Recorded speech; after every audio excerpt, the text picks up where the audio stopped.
Bonjour à tous, comme certains d'entre vous le savent sans doute, Sony a récemment présenté un nouveau smartphone. Un smartphone qui n'est autre que le Xperia Z1 Compact. Alors tout est dans le nom finalement, tout est dans le titre. Le Xperia Z1 Compact, c'est un Z1 qui est plus petit, qui est plus compact, et finalement qui a été pensé pour les mobinotes les plus nomades, et globalement tous ceux qui n'ont pas envie de s'encombrer d'un terminal intégrant un écran de 5 pouces tout au long de la journée.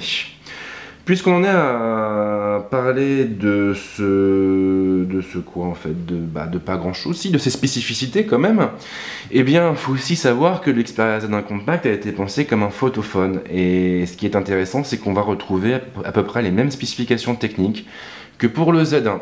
Des spécifications qui sont rappelées à l'arrière de la boîte, bien sûr. Donc qu'est-ce que nous avons? Eh bien tout d'abord, il y a l'écran de 4,3 pouces capable d'afficher une définition en HD 720p, ce qui donne en termes de résolution du 1280 par 800. Sony oblige, l'écran en question profite des technos habituels, et donc le Triluminos et le X-Reality. Des technos qui vont sublimer nos images, nos vidéos, et il faut bien l'avouer, pour avoir un Z1 en ma possession, c'est vrai que ces technologies apportent quand même un plus. Ensuite, nous avons aussi un processeur Qualcomm Snapdragon 800 cadencé à 2,2 GHz, pas mal.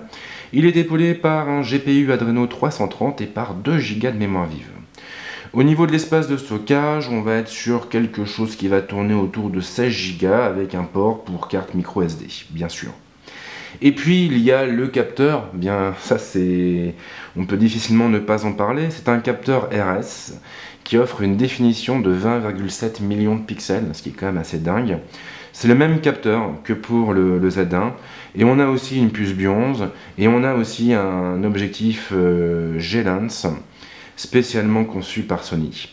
Alors bon, c'est sûr que ça fait un peu bizarre d'avoir tout ça sur un smartphone, dans le sens où d'habitude, les puces Bion11 et les capteurs Exmor RS sont plutôt l'apanage des compacts numériques de la firme, et même parfois de ses hybrides. Sinon, que dire d'autre? Eh bien, tout comme son grand frère, le Z1 Compact est traité contre les éclaboussures. Il peut également résister à la poussière, et il sera en mesure de survivre à une immersion dans l'eau. Alors c'est vrai que tout le monde dit que ça sert à rien, que c'est une perte de temps, d'énergie, de R&D, mais concrètement, c'est quand même vachement agréable d'avoir en sa possession un smartphone qu'on peut sortir de sa poche quand il pleut. C'est aussi très pratique d'avoir un smartphone qu'on va pouvoir laver, par exemple une fois qu'on aura fait la cuisine, qu'on aura piqué notre recette sur Marmiton ou d'autres applications mobiles pensées pour Android, bah hop, après, pour virer la farine et tout le bazar, on n'aura qu'à passer le téléphone sous l'eau, et finalement c'est quand même plutôt sympa. Donc voilà un peu pour la présentation du terminal. Le mieux quand même ça va être de passer au déballage. Juste une précision avant de commencer, le compact se décline en 4 coloris, en noir, en jaune, en blanc et en rose. On commence par ouvrir la boîte de Pandore, hop, et on tombe nez à nez avec un Z1 Compact rose. C'est le premier smartphone rose que je teste de toute ma carrière de blogueur. Donc c'est un grand moment, voilà, c'est un très très grand moment. Alors pour l'instant, ce smartphone, on va le laisser de côté et on va aller chercher un petit peu les accessoires qui sont livrés avec l'appareil. Des accessoires qui sont dissimulés sous la trappe. Et donc là, on tombe nez à nez avec le câble de synchro qui nous permettra aussi de recharger le mobile. On a la prise secteur, donc adaptateur qui est brandé Sony avec une prise USB sur le côté. Et puis après évidemment on a les guides habituels. La seule chose qui manque finalement c'est le kit main libre. Alors rassurez-vous, parce que si vous achetez le Z1 Compact dans le commerce ou même chez votre opérateur, vous aurez le kit main libre. Là, comme c'est un modèle de démo, bon bah le kit est un peu, la boîte est incomplète malheureusement. Donc je peux pas vous en dire plus, en tout cas sur les oreillettes fournies avec le mobile. Alors on va se remettre sur le Z1, voilà, donc on va peut-être aussi le sortir de son sachet. Et on va même retirer les protections plastiques. Voilà. Et je crois qu'il y en a une autre à l'arrière. Ouais, elle est juste ici. Hop. Alors c'est assez étonnant parce qu'en fin de compte, il est plutôt lourd. Alors, il n'est pas aussi lourd qu'un Z1, je vous rassure, ou même qu'un Note 3, mais il tient bien en main et c'est quand même assez étonnant pour un téléphone de ce gabarit. Maintenant, ça vient aussi des matériaux qui ont été utilisés lors de sa confection. Là-dessus, on a la même chose que pour le Z1, c'est-à-dire qu'on a un mélange de métal et de verre, donc fatalement, ça pèse un peu plus lourd que le plastique. En termes de gabarit, si je le compare à mon Z1, bah forcément, on a une petite différence de taille, et ce qui est assez drôle, oui, donc on a une différence de hauteur et de largeur, bon, ça ne surprendra personne, mais on a aussi une différence au niveau de l'épaisseur. Et le Z1 compact, il est moins compact que le Z1 de ce côté-là. Alors, c'est pas si étonnant que ça, dans le sens où, quand on a les composants qu'il intègre, et je pense notamment à son capteur Exmon RS, on a besoin de place, et quand on ne peut pas récupérer de la place sur la longueur ou sur la largeur, on est bien obligé du coup de la récupérer sur l'épaisseur. Alors est-ce que c'est gênant? Pas vraiment, c'est quelques millimètres de différence, donc bon, je pense qu'on ne les sentira pas trop au quotidien, mais c'est quand même assez rigolo. Alors après, au niveau du form factor, on est toujours sur un terminal qui est doté de bordures imposantes. Alors je ne sais pas si vous les voyez avec le petit reflet là, que j'essaie de trouver. Ouais, donc on a quand même une grosse bordure en bas, une grosse bordure en haut et des bordures assez épaisses de chaque côté de l'écran. Ça, c'est une critique qui est souvent adressée aux smartphones Sony. Et je pense pour ma part, sans vouloir faire mon fanboy, qu'on ne peut pas avoir le beurre et l'argent du beurre. C'est-à-dire que d'un côté, on a des smartphones qui sont traités pour résister à des immersions dans la flotte. Donc ça veut dire qu'on a des smartphones qui intègrent différents joints d'étanchéité, un peu comme ce qu'on trouve sur les boîtiers réflexes tropicalisés. Fatalement, ces joints vont prendre de la place. Et donc si on a besoin de place, faut bien faire en sorte d'en trouver.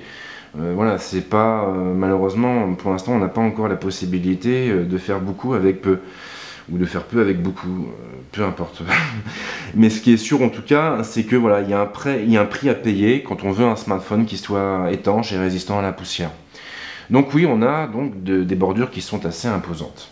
On retrouve aussi le logo de la marque en haut de l'écran avec la caméra frontale. On n'a pas de bouton physique en dessous, bon ça c'est pas une grosse surprise puisqu'on n'en a pas sur les derniers Xperia. Sony a préféré opter pour des boutons tactiles qui viendront se placer directement sur l'écran et qui seront gérés par Android. Ensuite, eh bien, nous avons sur la tranche gauche, nous avons beaucoup de choses.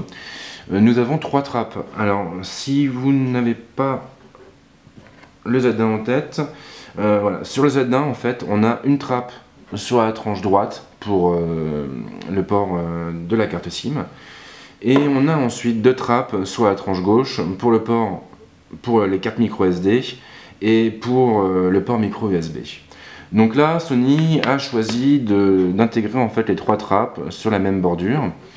Donc celle-ci, normalement, ça va être la trappe qui va être utilisée par la carte SIM. Ici, ce sera la trappe de la carte micro SD.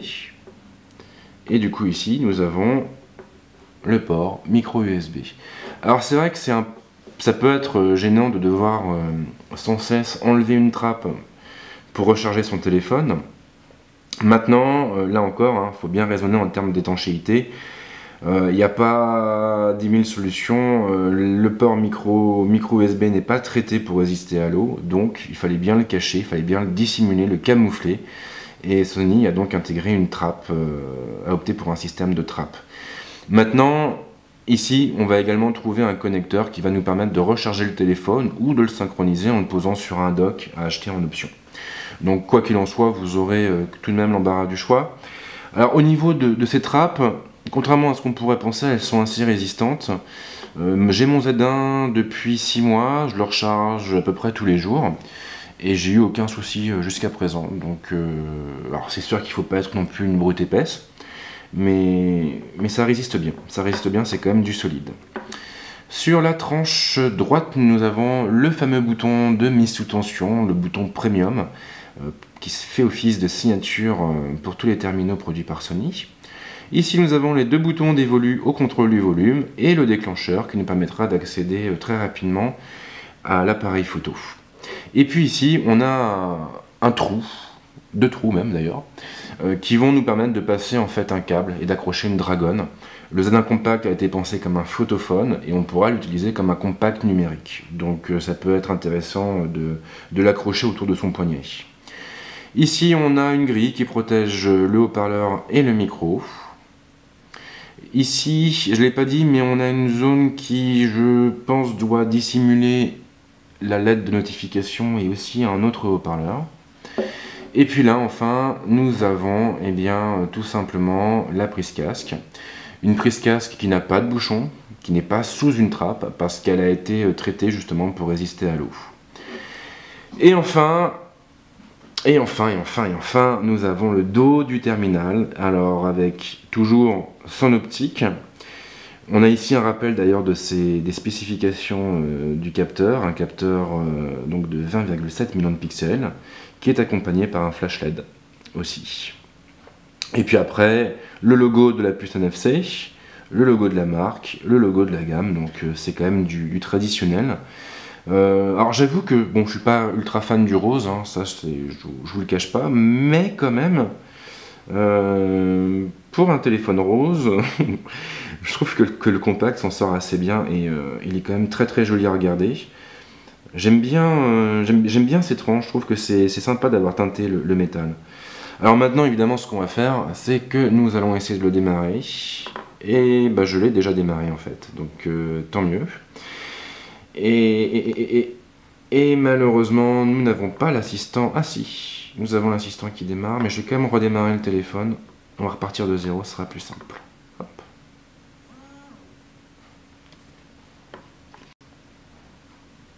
Et nous allons lancer maintenant le démarrage de la bête. On commence avec le logo Sony. On enchaîne avec le logo Xperia, l'animation habituelle,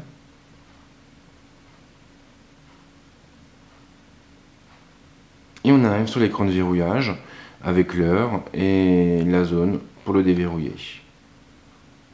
On est bien en langue française, donc jusque là tout va bien. On tape sur OK, on valide les infos importantes. Et il nous demande d'insérer une carte SIM, ce qu'on ne fera pas.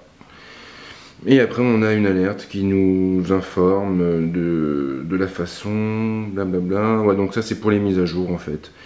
Sony nous explique que le terminal ira contacter régulièrement les serveurs du constructeur pour tenter de déterminer si une mise à jour est disponible. Voilà, on peut accepter ou non d'envoyer des statistiques d'utilisation, donc moi ça me dérange pas personnellement. Et après validation, on arrive sur l'écran d'accueil. Alors j'ai pas l'assistant habituel parce que je pense qu'il a déjà été testé par Sony ce téléphone. Bon, c'est pas dramatique puisque cet assistant, on a toujours les mêmes étapes, on doit paramétrer le compte Google, connecter le terminal au Wi-Fi. Bon, ça n'a rien de très transcendant et mes autres vidéos en parlent déjà, donc c'est pas dramatique. Juste au niveau de l'écran, je trouve quand même qu'on a quelque chose d'assez quali. J'avais peur que ce soit un peu trop petit pour moi. C'est vrai que quand on est habitué à l'écran du Z1, bah après c'est difficile de revenir en arrière. Mais je trouve qu'effectivement l'écran est plutôt joli. Après c'est...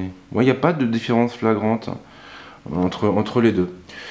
Je trouve qu'on a une image qui est tout aussi fine et soignée. Donc voilà pour ce déballage. Alors bien sûr, hein, comme à chaque fois, je vais préparer une autre vidéo qui va passer en revue toutes les fonctions propres à la surcouche de Sony. Donc là on ira un peu plus loin, on ira au fond des choses. Et cette vidéo sera publiée d'ici à peu près une semaine. Donc n'hésitez pas à repasser sur la chaîne ou sur le site pour la découvrir. Et moi je vous dis à très vite, ici ou ailleurs.